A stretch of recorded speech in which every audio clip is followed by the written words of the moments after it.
नमस्कार बच्चों, कैसे हैं आप सब। आशा करती हूँ आप सभी अच्छे होंगे, स्वस्थ होंगे, खुश होंगे और अपनी पढ़ाई भी अच्छे से कर रहे होंगे। तो जैसा कि आप सभी जानते हैं, मैं हूँ आपकी हिंदी की अध्यापिका और मैं स्वागत करती हूँ आप सभी का आईसीटी वर्चुअल क्लासरूम में। और आज हम यहाँ पर एकत्रित हुए हैं पढ़ने के लिए क्लास 9 की हिंदी। क्लास 9 की हिंदी में हम यहाँ पर पढ़ रहे हैं शब्द विचार, जो हमारा एक टॉपिक है हिंदी व्याकरण का।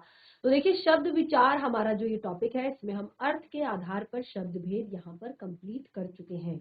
लास्ट सेशन में हमने यहाँ पर उत्पत्ति के आधार पर शब्द भेद तथा रचना या बनावट के आधार पर शब्द भेद, जो हमारे टॉपिक थे, वो दोनों ही हमने यहाँ पर कंप्लीट कर लिए थे। उससे पहले हमने अर्थ के आधार पर और एक तरह से यहाँ पर तकनीकी जो आपके शब्द होते हैं, वो अर्ध तकनीकी जो शब्द होते हैं, वो ये सारी चीजें हमने यहाँ पर यानी कि अर्थ के आधार पर शब्द भेद हमने कंप्लीट कर लिए थे।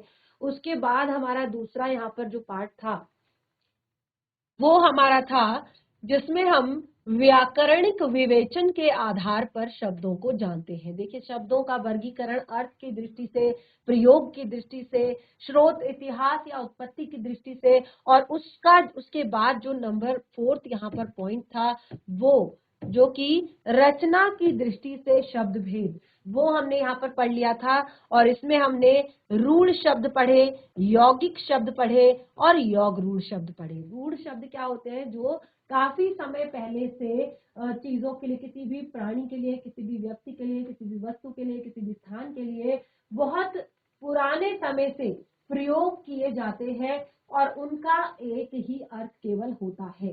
ठीक है, तो यहाँ पर हमने रूढ़ शब्द पढ़े, यौगिक शब्द हमने पढ़े कि यौगिक शब्द किसे कहते हैं। उसके बाद हमने योग रूढ़ शब्द पढ़े। ठीक है, तो यहाँ पे ये जो टॉपिक था, ये हमने कंप्लीट कर लिया था और मैं आशा करती हूँ कि लास्ट सेशन में आपको ये टॉपिक समझ में भी आया होगा, आप लोगों ने नोट डाउन भी किया होगा। उसके बाद हिंदी का दूसरा जो हमारा व्याकरणिक विवेचन की दृष्टि से जो मैंने आप लोगों को बताया था, ये सबसे बड़ा वर्गीकरण होता है शब्दों का। व्याकरणिक विवेचन की दृष्टि से शब्दों का वर्गीकरण। ठीक है, पहले अर्थ की दृष्टि से कर लिया, उत्पत्ति की दृष्टि से कर लिया, रचना की दृष्टि से कर लिया, और अब यहाँ पर हम व्याकरणिक विवेचन की दृष्टि से, यानी कि जैसे मैंने आपको बताया कि जब भी कोई शब्द किसी भी वाक्य में प्रयोग किया जाता है, ठीक है, कोई भी शब्द जब किसी वाक्य में प्रयोग किया जाता है तो वो कुछ व्याकरणिक नियमों से बंध जाता है, और व्याकरणिक नियमों से बंधा हुआ वही शब्द पद कहलाता है, क्योंकि वो व्याकरणिक नियमों से बंध जाता है। और अब वो शब्द एक वाक्य में प्रयोग जब होता है तो फिर किसी अलग अलग व्याकरणिक नियमों से बन जाता है और फिर वो पद कहलाता है, और उसी का पूर्ण रूप से परिचय करवाना पद परिचय कहलाता है। तो अब देखिए, ये पद परिचय आपका एक अलग टॉपिक है, लेकिन जो ये मैंने आपसे कहा कि जब शब्द वाक्यों में प्रयुक्त हो जाते हैं तो व्याकरणिक नियमों से वो अलग अलग काम करने लगते हैं, क्योंकि वो व्याकरणिक नियमों से बंध जाते हैं और अलग अलग तरह के कार्य करने लगते हैं। जैसे कोई शब्द क्रिया का काम करता है, कोई शब्द कर्ता का काम करता है, कोई शब्द कर्म का काम करता है, कोई शब्द कारक का काम करता है। तो ये देखिए, इसमें आपको क्रिया भी पता है क्या होती है, इसमें आपको कर्म भी पता है क्या होता है, इसमें आपको कारक भी पता है क्या होते हैं, और आपको क्रिया भी पता है क्या होती है। तो देखिए, जब शब्द वाक्यों में प्रयुक्त हो जाता है तो व्याकरण के नियमों से अलग अलग कार्यों को करने लगता है। यानी कि जैसे मैंने आपको बताया, कोई शब्द संज्ञा का काम करता है, यानी कि कोई शब्द संज्ञा की तरह काम करता है, कोई शब्द सर्वनाम की तरह कार्य करता है, कोई शब्द क्रिया की तरह कार्य करता है, कोई विशेषण का काम करता है, कोई कारक का काम करता है, और कोई क्रिया विशेषण का काम करता है, कोई संबंध जोड़ने का काम करता है, कोई एक तरह से विस्मय लाने का काम करता है। तो एक शब्द में, एक वाक्य में जब बहुत सारे शब्द प्रयोग होते हैं तो सबकी अपनी अपनी अलग विशेषता होती है और सब वहां पर अपना अपना काम कर रहे होते हैं। ठीक है, तो जैसे मैंने अभी आपको बताया कि कुछ संज्ञा का काम करते हैं, कुछ सर्वनाम का काम करते हैं, कुछ क्रिया का काम करते हैं, कुछ विशेषण का काम करते हैं, कुछ क्रिया विशेषण का करते हैं, कुछ संबंध बोधक का, कुछ समुच्चय बोधक का, कुछ विस्मयादि बोधक का। तो इस तरह से व्याकरणिक विवेचन के आधार पर जितने भी शब्द हैं उनको 8 भागों में बांटा गया। ये नोट डाउन करेंगे आप पूरी तरह, इसी तरह से जैसा मैंने यहाँ पर लिखवाया है, बिल्कुल बिल्कुल इसको इसी तरह से नोट डाउन करेंगे। तो व्याकरणिक विवेचन की दृष्टि से ऐसे शब्दों को 8 भागों में बांटा गया है, और वो 8 भाग कौन कौन से हैं? संज्ञा, सर्वनाम, विशेषण, क्रिया, उसके बाद क्रिया विशेषण, उसके बाद संबंध बोधक, उसके बाद समुच्चय बोधक, उसके बाद विस्मयादि बोधक। ये 8 भाग हैं। लेकिन जो ये 8 भाग हैं, अब देखिए इन 8 को भी क्या किया, इन 8 को हमने 2 अलग अलग वर्गों में रख दिया। 2 अलग अलग वर्गों में रखा।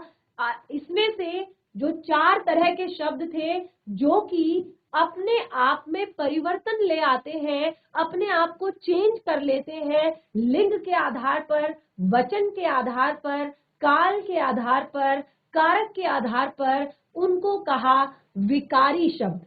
विकारी यानी जिनमें विकार आ जाता है, जिनमें परिवर्तन आ जाता है। अब आपने देखा होगा कि हम लिखते हैं लड़का। लड़का शब्द कैसा शब्द है? संज्ञा शब्द है, ठीक है, लड़का। लेकिन क्या हम ये शब्द सबके लिए प्रयोग करते हैं? ठीक है। इसी तरह से जैसे मैंने आपको बताया कि ये शब्द है छात्र, ठीक है, तो ये शब्द क्या हम सबके लिए प्रयोग करते हैं? नहीं, ये केवल पुल्लिंग के लिए, और छात्रा ये स्त्रीलिंग के लिए, ठीक है। तो हमने कहा कि कुछ शब्द ऐसे होते हैं जो अपने आप को चेंज कर देते हैं, अपने आप में परिवर्तन ले आते हैं, अपने आप को बदल देते हैं। किसके आधार पर? लिंग। लिंग यानी कि स्त्रीलिंग या पुल्लिंग, यानी कि जहां पर स्त्रीलिंग के लिए यूज होगा तो वो स्त्रीलिंग की तरह काम करेगा, जहां पर पुल्लिंग के लिए यूज होगा तो वो पुल्लिंग की तरह काम करेगा। जहां पर एक वचन के लिए यूज होगा तो वो एक वचन की तरह काम करेगा। अगर हम कहेंगे बच्चा तो केवल एक बच्चे के लिए यूज हो, बच्चे, बहुत सारे बच्चे, ठीक है। तो क्या होता है, जो शब्द चेंज हो जाते हैं, जिनमें परिवर्तन आ जाता है लिंग वचन के आधार पर, तो इनमें शब्द आते हैं जैसे संज्ञा, सर्वनाम, क्रिया, विशेषण। अब देखिए क्रिया शब्द, हमने कहा मोहन पुस्तक पढ़ता है, ठीक है। अभी केवल ये नोट डाउन करेंगे, ये कुछ भी नोट डाउन नहीं करेंगे। जो मैं आप लोगों से नोट डाउन करने के लिए कहूंगी केवल वो करेंगे, जो यहाँ पर प्रिंट किया गया है केवल उससे नोट डाउन करेंगे, इसे नहीं करेंगे। हमने कहा मोहन पुस्तक पढ़ता है, मोहन पुस्तक पढ़ता है, तो जो आपका मोहन शब्द है ये आपका शब्द है पुल्लिंग। कौन सा शब्द है?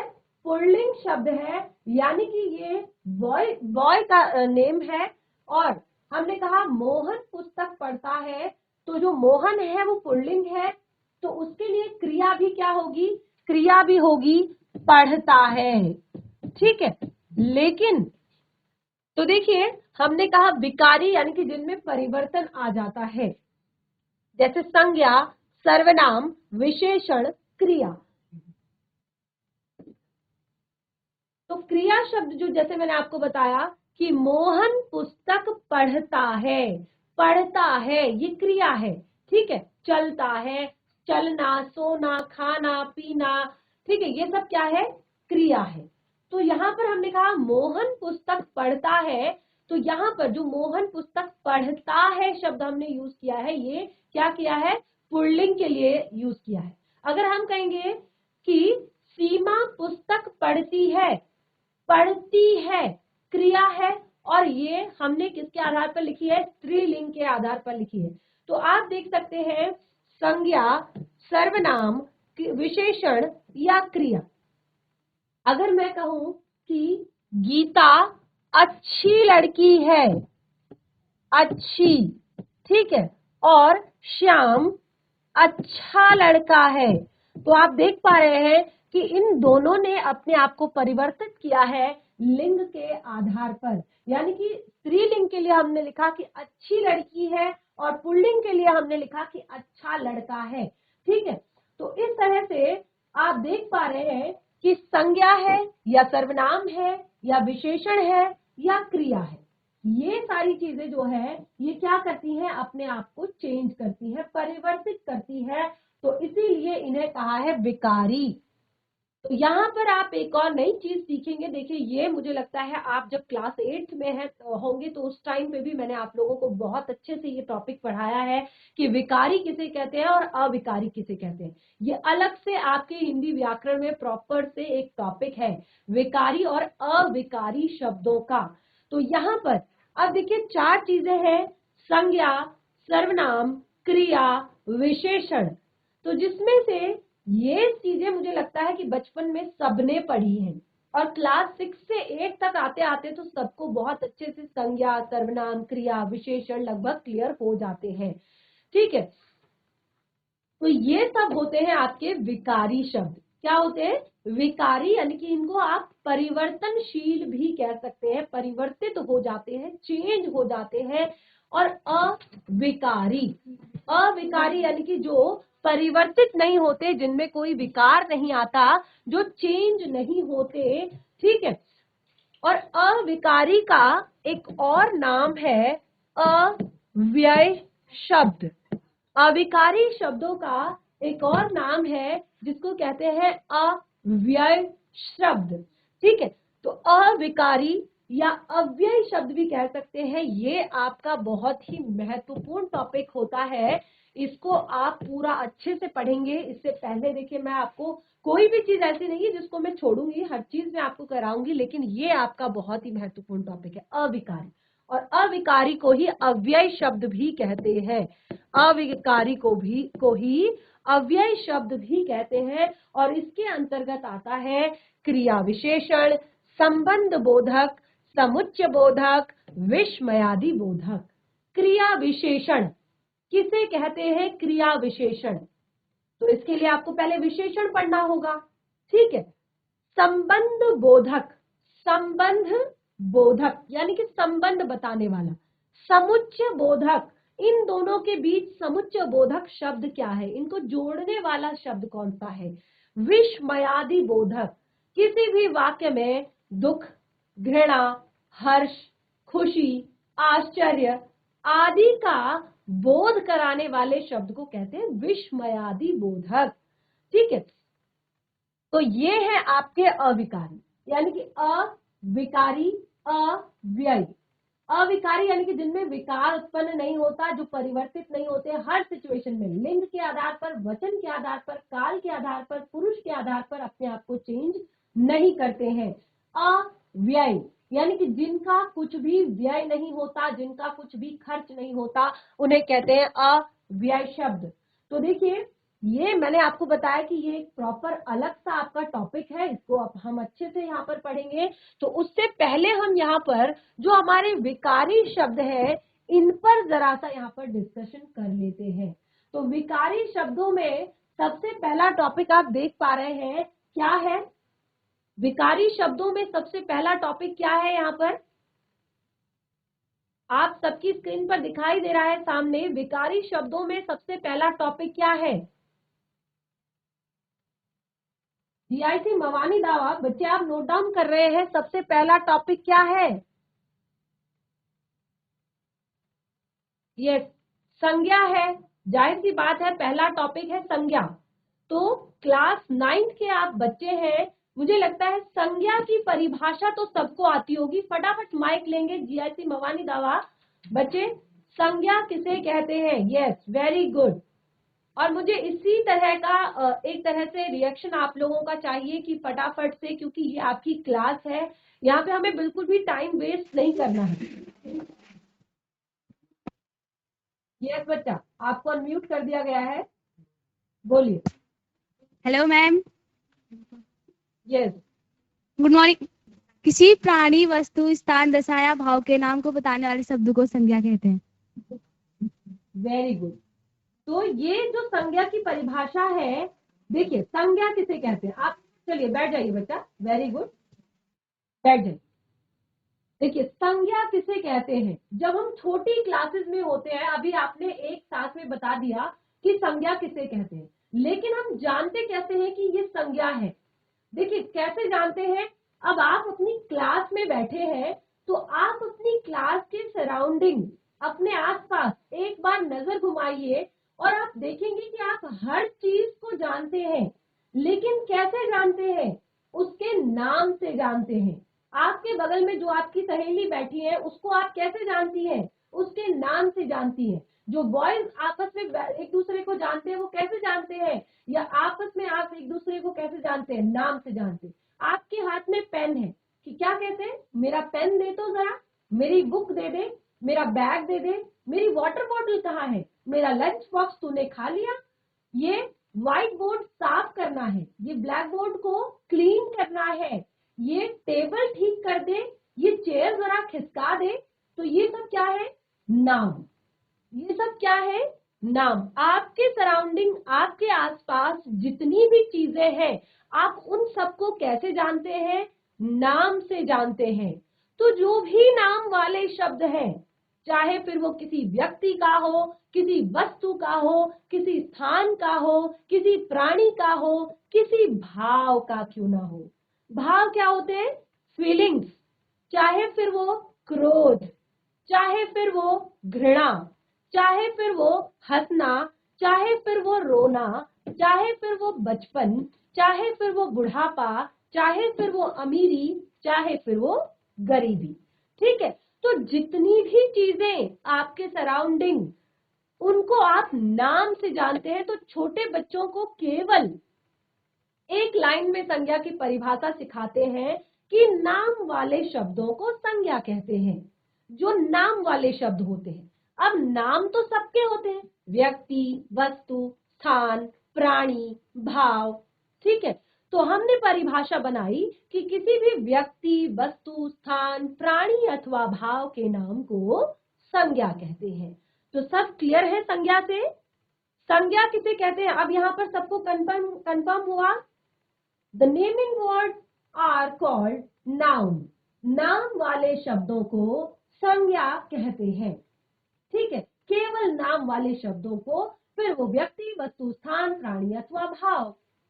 ठीक है, तो ये है संज्ञा की परिभाषा। अब मुझे नहीं लगता कि क्लास 9th में आकर किसी को भी संज्ञा की परिभाषा बताने में कोई डाउट होगा। सबको क्लियर हुई संज्ञा की परिभाषा, संज्ञा की परिभाषा सबको क्लियर हुई। ठीक है, तो ये है संज्ञा। अब देखिए केवल परिभाषा जानने से कुछ नहीं होता, क्योंकि अभी आप क्लास 9th के बच्चे हैं, आपको संज्ञा के भेद भी कंफर्म होने चाहिए। क्योंकि आपकी क्लास 9th में एक टॉपिक आता है पद परिचय, जो मैंने आपको यहाँ पर बताया कि जब शब्द वाक्य में प्रयुक्त हो जाते हैं तो वो व्याकरणिक नियमों से बंध जाते हैं, और ये व्याकरणिक नियमों से बंधा हुआ शब्द पद, शब्द जो है पद कहलाता है, और इसी का पूर्ण व्याकरणिक परिचय देना पद परिचय कहलाता है। ठीक है, अब ये पद परिचय जो है आपका एक अलग से टॉपिक है, ये मैं आपको करवाऊंगी।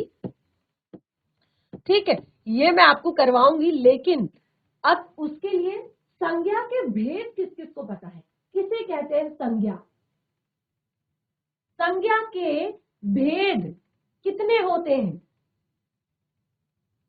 यस, संज्ञा के कितने भेद होते हैं, यस जीआईसी मवानी दावा, फटाफट माइक लीजिए बच्चा।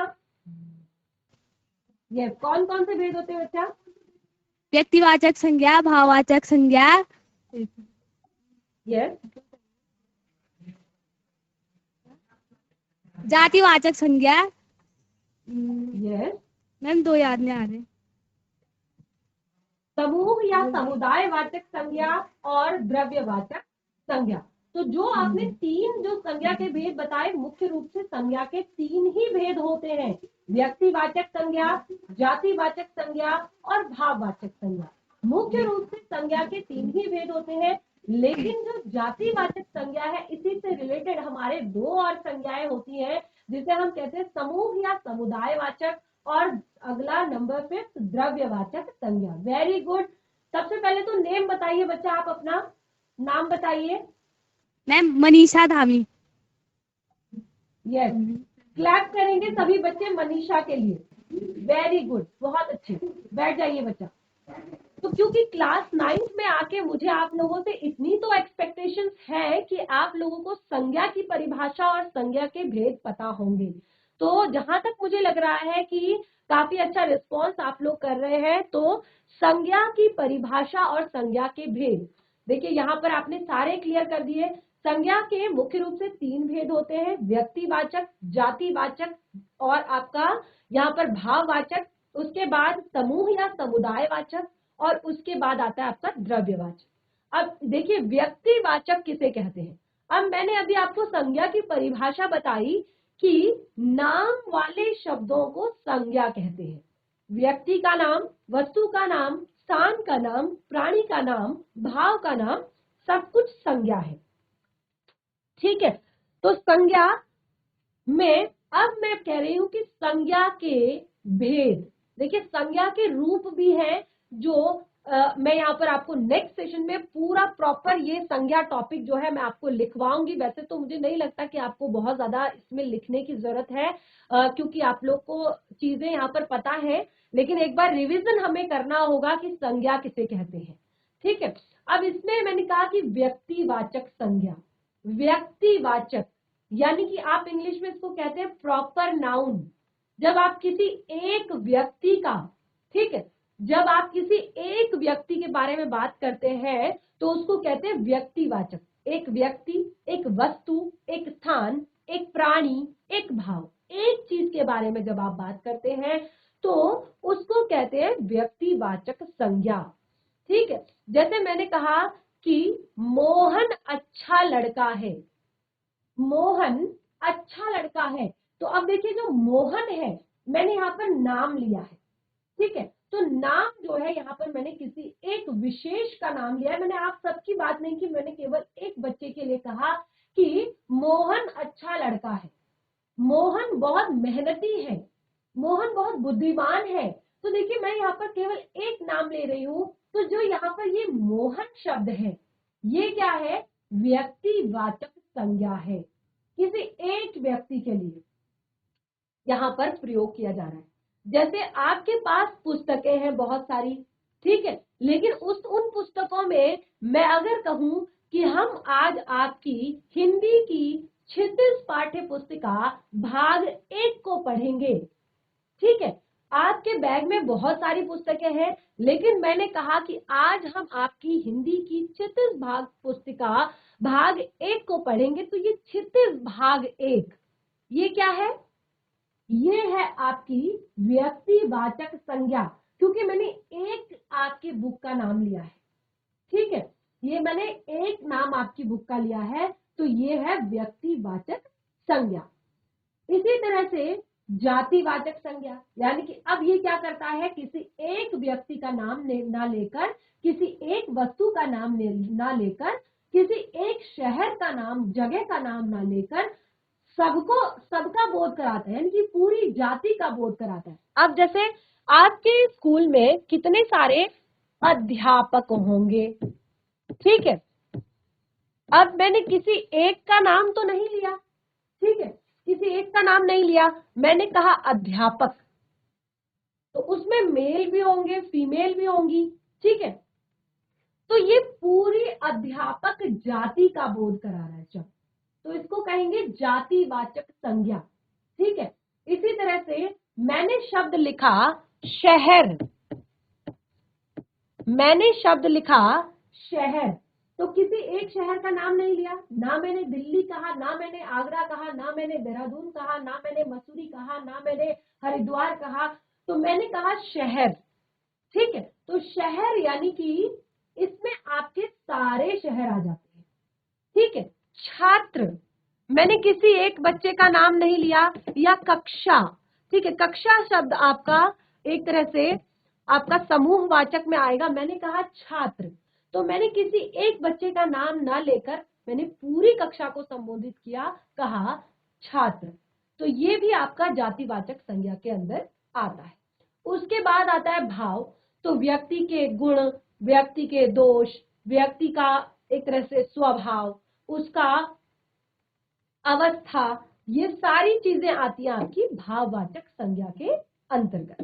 ठीक है, तो ये है आपकी संज्ञा, जो एक पूरा टॉपिक है। मैं आपको नेक्स्ट सेशन में इसका एक पूरी पीपीटी आपको मैं यहाँ पर दिखाऊंगी, आप चाहे तो उसे नोट डाउन कर सकते हैं, और कुछ एग्जाम्पल्स जो है, कुछ जरूरी चीजें जो है संज्ञा से रिलेटेड, वो आप नोट डाउन कर सकते हैं। उसके बाद अब देखिए, हमने संज्ञा को कहा विकारी। विकारी हमने क्यों कहा? तो मैंने कहा कि ये आपका चेंज हो जाता है किसी भी लिंग, वचन, पुरुष के आधार पर। लिंग, वचन, पुरुष के आधार पर, यानी कि जैसे अगर जहां पर स्त्रीलिंग होगा वहां पर स्त्रीलिंग शब्द का प्रयोग किया जाएगा, जहां पर पुल्लिंग होगा वहां पर पुल्लिंग शब्द का प्रयोग किया जाएगा। तो ये जो आपका संज्ञा शब्द है, ये क्या है? विकारी है। जैसे मैंने कहा अध्यापक, तो अध्यापक एक तरह से देखा जाए तो इसको हम अगर फीमेल के लिए लिखना चाहें तो हम लिखेंगे अध्यापिका। ठीक है, छात्र शब्द है, अगर छात्र को हम फीमेल के लिए लिखना चाहेंगे तो हम लिखेंगे छात्रा। ठीक है, तो ये क्या है? चेंज होने वाले शब्द हैं, विकारी शब्द हैं, जो अपने आप में परिवर्तन ले आते हैं, अपने आप में चेंज ले आते हैं, इनको कहते हैं विकारी।